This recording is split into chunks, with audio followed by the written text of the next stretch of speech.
Hey guys! So today we're going to continue reading The Thief of Always. And today we're going to be reading chapters 2 and 3 of this great fantasy.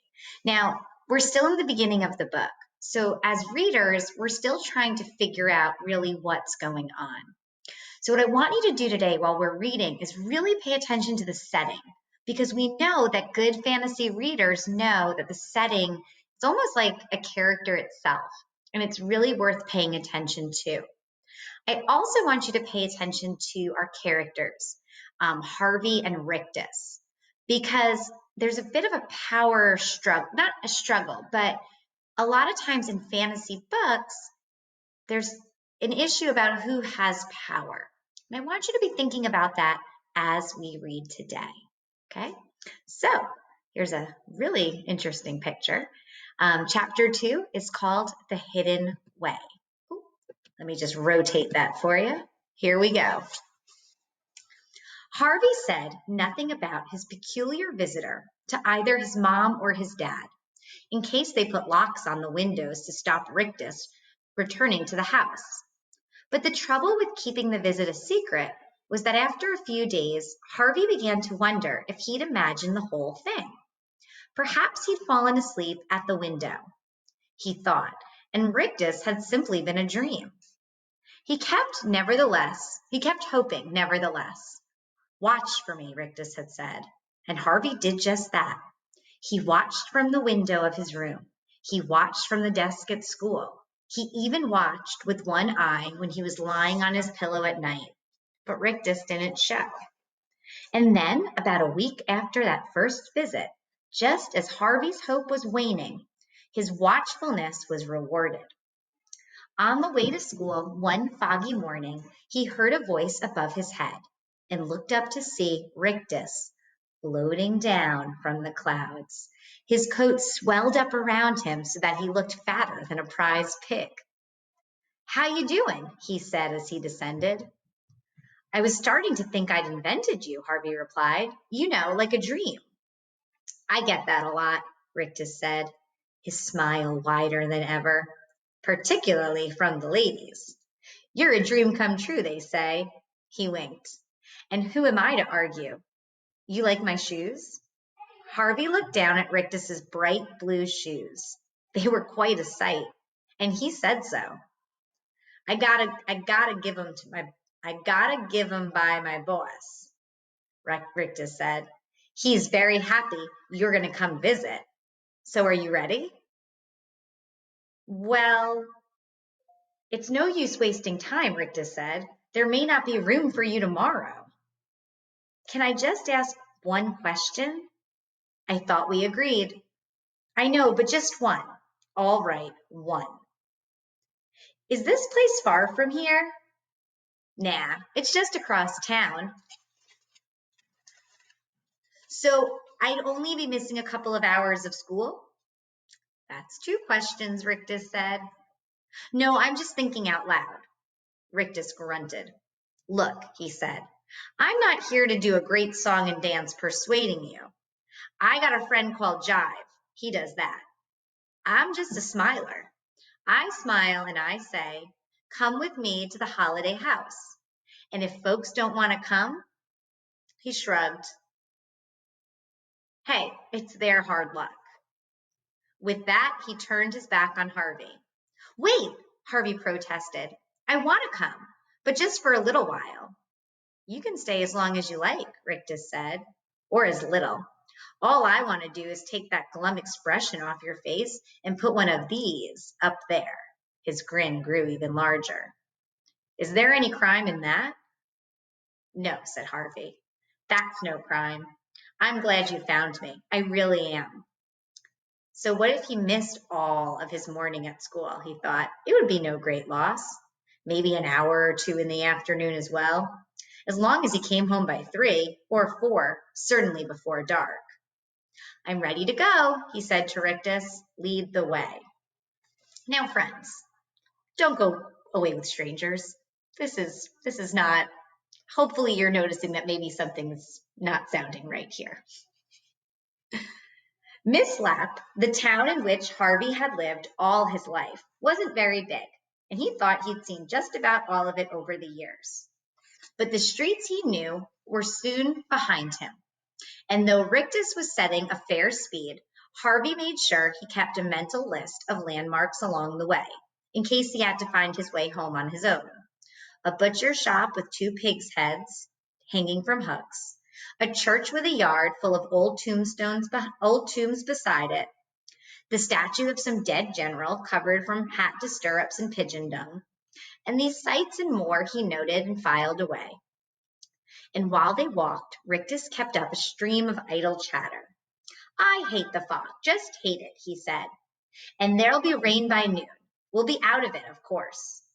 He went on from talk of rain to the state of the streets. Look at this trash all over the sidewalk. It's shameful. And the mud? It's making a fine old mess of my shoes. He had plenty more to say, but none of it was very enlightening. So, after a while, Harvey gave up listening. How far was this holiday house? He began to wonder. The fog was chilling him, and his legs were aching. And if they didn't get there soon, he was going to have to turn back. I know what you're thinking, said Rictus. I bet you don't. You're thinking this is all a trick. You're thinking Rictus is leading you on a mystery tour and there's nothing at the end of it. Is that true? Maybe a little. Well, my boy, I've got news for you. Look up ahead. He pointed, and there, not far from where they stood, was a high wall, which was so long that it disappeared into the fog to the right and to the left. What do you see? Rictus asked him. A wall? Harvey replied through the more. Though the more he stared at it, the less certain of this he was. The stones, which had seemed solid enough at first sight, now looked to be shifting and wavering, as though they'd been chiseled from the fog itself and piled up here to keep out prying eyes. It looks like a wall, Harvey said, but it's not a wall. You're very observant, Rictus replied admiringly. Most people just see a dead end, so they turn around and take another street. But not us. No, not us. We're going to keep on walking. You know why? Because the holiday house is on the other side. What a miraculous kid you are, Rictus replied. That's exactly right. Are you hungry, by the way? Starving. Well, there's a woman waiting for you in the house called Mrs. Griffin. And let me tell you, she is the greatest cook in all of America land. I swear on my tailor's grave, anything you can dream of eating, she can cook. All you have to do is ask. Her deviled eggs? He smacked his lips. Perfection. I don't see a gate, Harvey said. That's because there isn't one. So how do we get in? Just keep walking. Half out of hunger, half out of curiosity, Harvey did as Rictus had instructed. And as he came within 3 steps of the wall, a gust of balmy, flower-scented wind slipped between the shimmering stones and kissed his cheek. Its warmth was welcome after his long, cold trek, and he picked up his pace, reaching out to touch the wall as he approached it. The misty stones seemed to reach for him in their turn, wrapping their soft gray arms around his shoulders and ushering him through the wall. He looked back, but the street he'd stepped out of, with its gray sidewalks and gray clouds, had already disappeared. Beneath his feet, the grass was high and full of flowers. Above his head, the sky was midsummer blue, and ahead of him, set at the summit of a great slope, was a house that had surely been first imagined in a dream. He didn't wait to see if Rictus was coming after him, not to wonder how the gray beast of February had been slain and this warm day risen in its place. He simply let out a laugh that Rictus would have been proud of and hurried up the slope that led into the shadow of the dream house. So let's recap here for a second. Harvey goes with the stranger Rictus, who then takes him to a house. But they have to travel through a wall. Is anyone else thinking this sounds strange? And more so, is anyone else worried about the safety of Harvey? I know I am. This doesn't seem trustworthy, okay?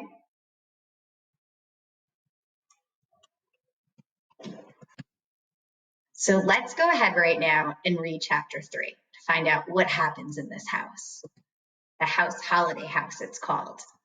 So this chapter is called Pleasure and the Worm. Pleasure and the Worm. And that picture is kind of giving me a little eerie mood right here. Okay.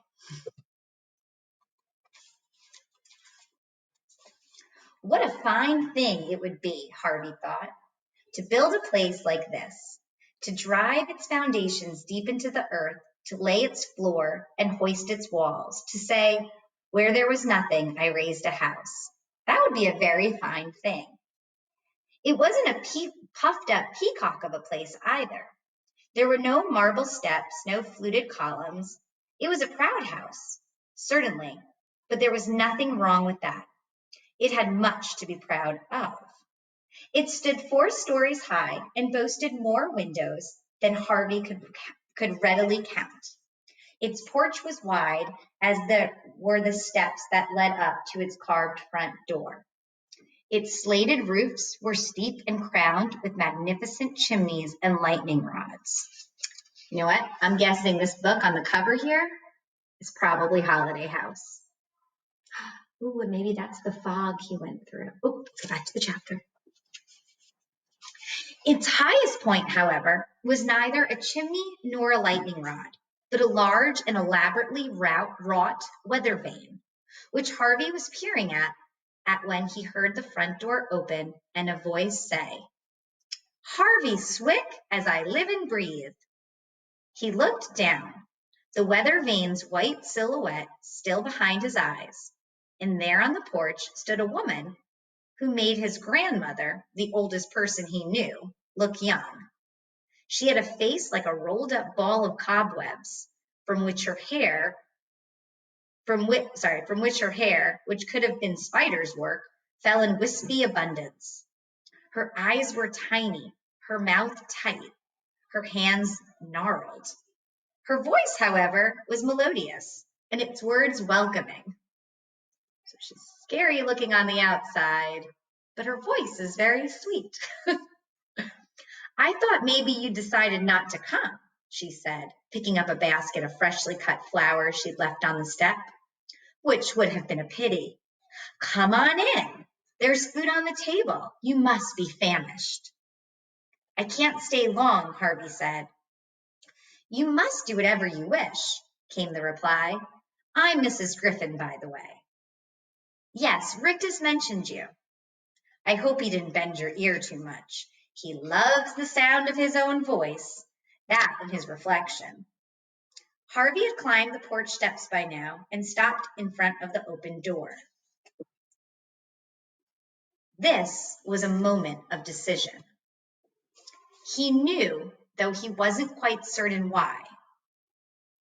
"Step inside," Miss Griffin said, brushing a spider hair back from her furrowed brow. But Harvey still hesitated, and he might have turned around and never stepped inside the house, except that he heard a boy's voice yelling, "I gotcha! I gotcha!" followed by uproarious laughter. "Wendell," Mrs. Griffin said, "are you chasing the cats again?" The sound of laughter grew even louder, and it was so full of good humor that Harvey stepped over the threshold and into the house, just so that he could see the face of its owner. He only got a brief look. A goofy, bespectacled face appeared for a moment at the other end of the hallway. Then a piebald cat dashed between the boy's legs, and he was off after it, yelling and laughing again. "He's such a crazy boy," Mrs. Griffin said, "but all the cats love him." The house was more wonderful inside than out. Even on the short journey to the kitchen, Harvey glimpsed enough to know that this was a place built for games, chases, and adventures. It was a maze in which no two doors were alike. It was a treasure house where some notorious pirate had hidden his blood-stained booty.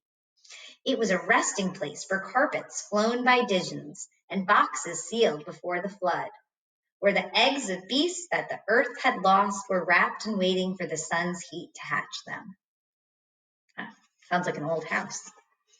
It's perfect, Harvey murmured to himself. Mrs. Griffin caught his words. Nothing's perfect, she replied. Why not? Because time passes, she went on, staring down at the flowers she'd cut. And the beetle and the worm find their way into everything sooner or later. Hearing this, Harvey wondered what grief it was Mrs. Griffin had known or seen to make her so mournful. I'm sorry, she said, covering her melancholy with a tiny smile. You didn't come here to listen to my dirges. You came here to enjoy yourself, didn't you? I guess I did, Harvey said.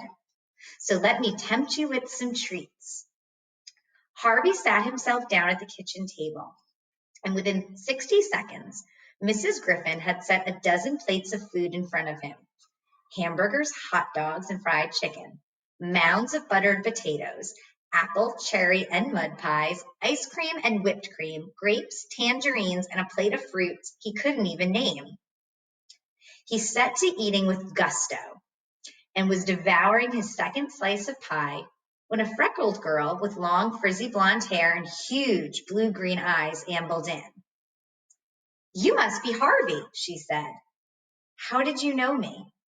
Wendell told me. And how did he know? She shrugged. He just learned. I'm Lulu, by the way. Did you just arrive? No, I've been here for ages, longer than Wendell, but not as long as Mrs. Griffin. Nobody's been here as long as she has. Isn't that right? Almost, said Mrs. Griffin, a little mysteriously. Do you want something to eat, sweetie? Lulu shook her head. No, thanks. I haven't got much of an appetite at the moment. She nevertheless sat down opposite Harvey, stuck her thumb in the mud pie, and licked it clean. Who invited you here? She asked. A guy called Rictus. Oh, yeah, the one with the grin? That's him. He's got a sister and two brothers, she went on. You've met them, then? Not all of them, Lulu admitted. They keep themselves to themselves. But you'll meet one or two of them sooner or later. I don't think I'll be staying, Harvey said. I mean, my mom and dad don't even know I'm here. Sure they do, Lulu replied. They just didn't tell you about it. This confused Harvey, and he said so. Call your mom and dad, Lulu suggested. Ask them. Can I do that? Of course you can, Mrs. Griffin replied. Move this up in case you're leading along. Of course you can, Mrs. Griffin replied. The phone's in the hallway. Carrying a spoonful of ice cream with him, Harvey went to the phone and dialed. At first, there was a whining sound on the line, as though a wind were in the wires. Then as it cleared, he heard his mom say, Who is this? Before you start yelling, he began. Oh, honey, his mom cooed. Did you arrive? Arrive? You are at the holiday house, I hope. Yes, I am, but oh, good.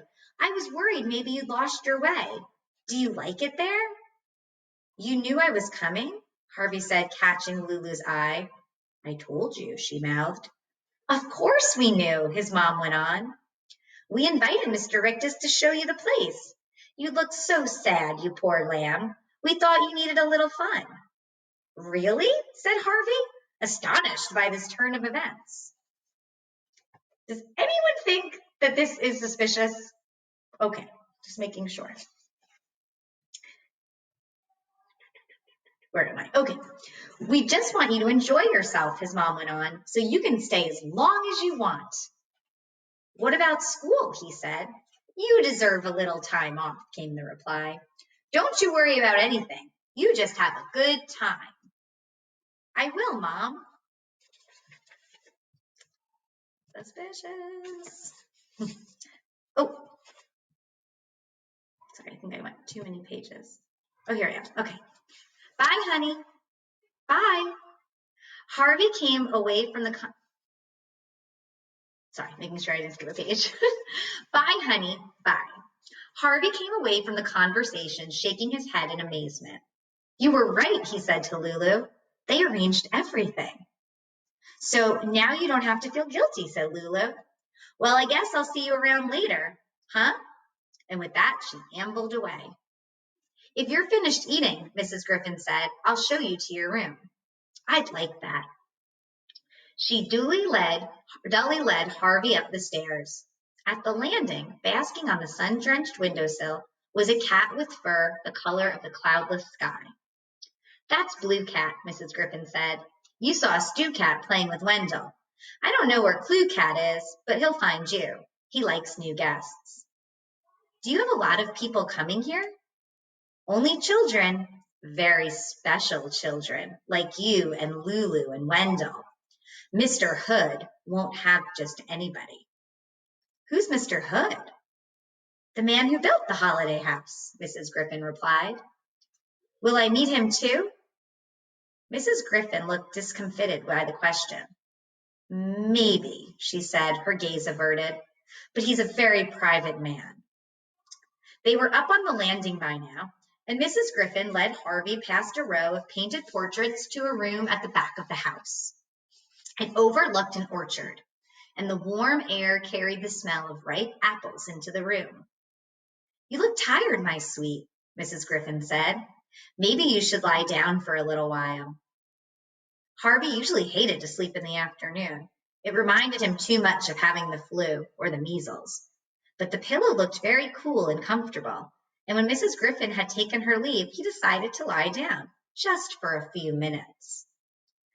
Either he was more tired than he had thought, or the calm and comfort of the house rocked him to sleep.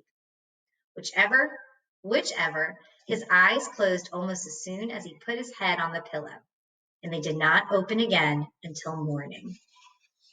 And that is the end of chapter 3. So our setting has changed from Harvey's house to now the mysterious holiday house. I bet you guys have some pretty strong opinions right now. I can't wait to read to you more chapters. Have a great day.